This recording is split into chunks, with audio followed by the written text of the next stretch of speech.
Abraham and Renee of salmon season. I commercial fish in the summer at the world's largest salmon run in the world, Bristol Bay, Alaska. We sell our fish in our home state of Wisconsin. We're excited to share my experiences of fishing Alaska and what we do as homesteaders in the off-season. There are many seasons in our lives, and sometimes it feels like we're swimming upstream. Welcome to the Salmon Homestead.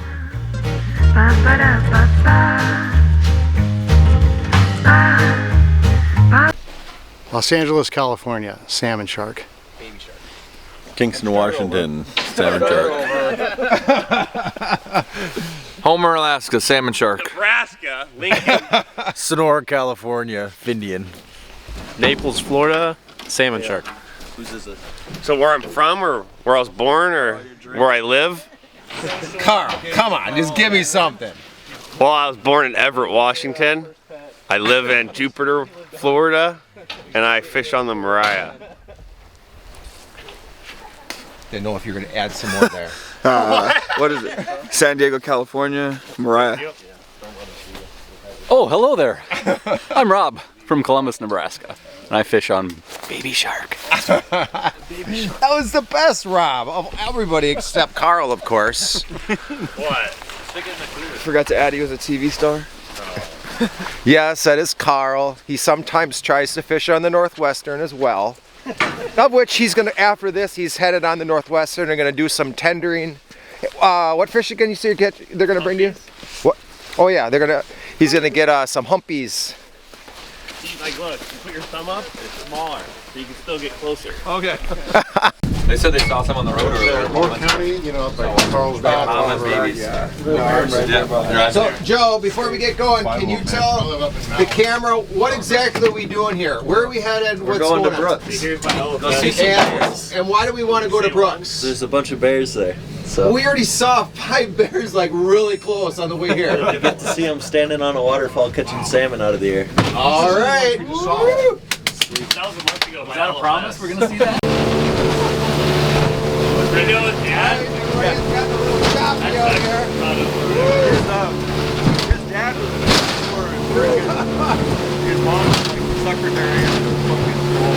Apparently, we just keep the same speed no matter what the chop is. Just keep going. When in doubt, just send it.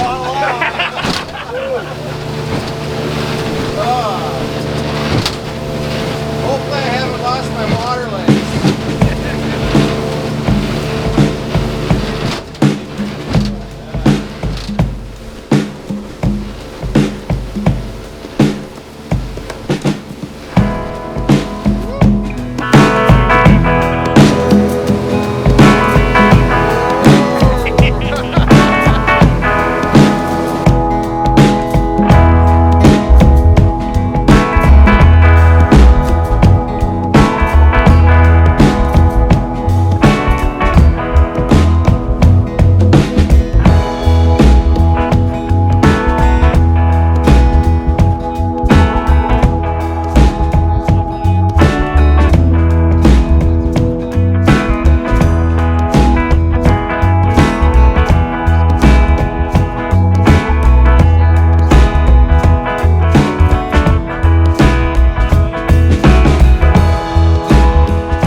Ready?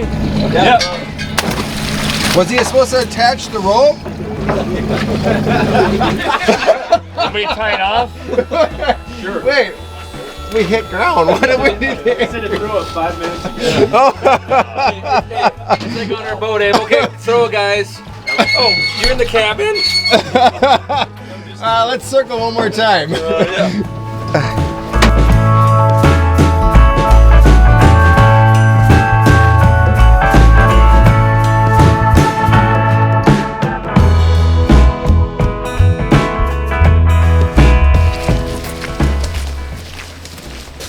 These cool cabins, everybody. You're gonna stay up here for the day, night.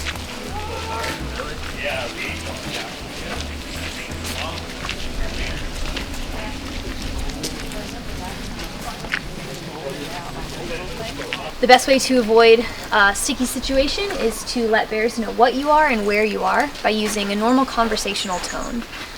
Even if you're by yourself walking down the trails, just talk. You don't need to clap or scream or anything like that, but just let bears know that you're a human being and you're in the area. However, a lot of these bears are still going to be on the same paths even if they know you're coming, because they know we're going to yield to them, which is what we do here in Brooks Camp. So I want to make sure you know what to do when you see one on the path. It happens, 50 times a day that visitors will encounter bears on the path. So just give you a little illustration here. If this is the path and there's a bear coming towards me, the first thing to remember is to not run.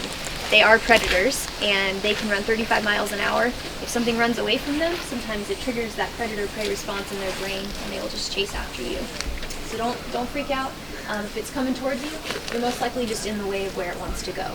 So if the bear is running towards you, just get off the trail as fast as you can. There's probably 2 bears. If one of them's running, it's probably being chased. But otherwise, if it's just coming towards you at a slow pace, you have time to kind of plan your exit a little bit better. So if the bear's coming towards me, I'm going to talk to it in a calm voice, and I'm going to back down the trail until I find a good spot on either side of the path to step into the woods. If you're with a group of people, make sure that you're all going to the same side of the trail. We want to give the bear as many options as possible for getting around us and not create a gauntlet that it has to walk through. But walk down the trail, keep your eye on the bear, talk to it, find a good spot where you can move off into the woods. Move off into the woods as far as you can go while keeping it visual on the bear. You don't want to lose it and have it come in the woods after you and you be too close. Another thing to note is that just stepping off the trail is not far enough. We've had a lot of visitors in the past few weeks. Be on the trail, they see a bear coming, they take one step and they think they're good. You're not good. You're way too close to that bear. So give it as much space as you can. There are a lot of down trees in this area, and so you probably won't be able to go 50 yards, but do please try to move into the woods to give it as much space as possible and to give you as much reaction time as possible. 2 things may occur when you step into the woods. If you found a really good opening, you probably stepped onto a bear trail, which is their highway system through the woods. So the bear may follow you into the woods once you step onto a bear trail. So if that happens, just take another 90-degree turn off of that trail, move away into the woods, and let it use its path that it was intending on using in the first place. If it follows you after 2 turns, this is a different situation. This is probably a teenager bear who's been pushed around by all the other bears and who's trying to show his dominance over any other creature, which in this case would be you. So you get off the trail once and it follows you, you get off the trail again and it follows you again. This time you're going to stand your ground and not give way to the bear. So you can use your arms to look big, you can scuff your feet or break a branch. Use your body language and your voice to kind of let it know that you're the tough guy and it's going to have to move around you. Don't scream at the bear or haze it or try to scare it away, but you can use your body language to lie to it and say that you're the dominant creature. Make sense? Okay.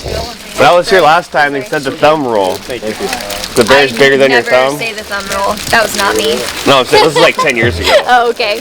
Yeah, it's really hard to tell. Because, what if it's a small bear? What if you have a fat thumb? Yeah.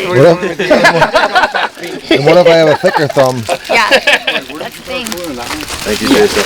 Yeah.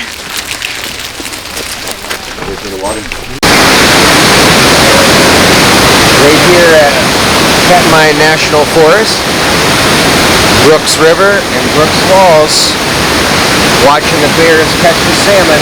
Oh, did you guys just see that? He just caught the tail. Look at that. Wow. Look at that, everybody. He just got one. That fish just made it that far and boom. A brown bear / grizzly got it.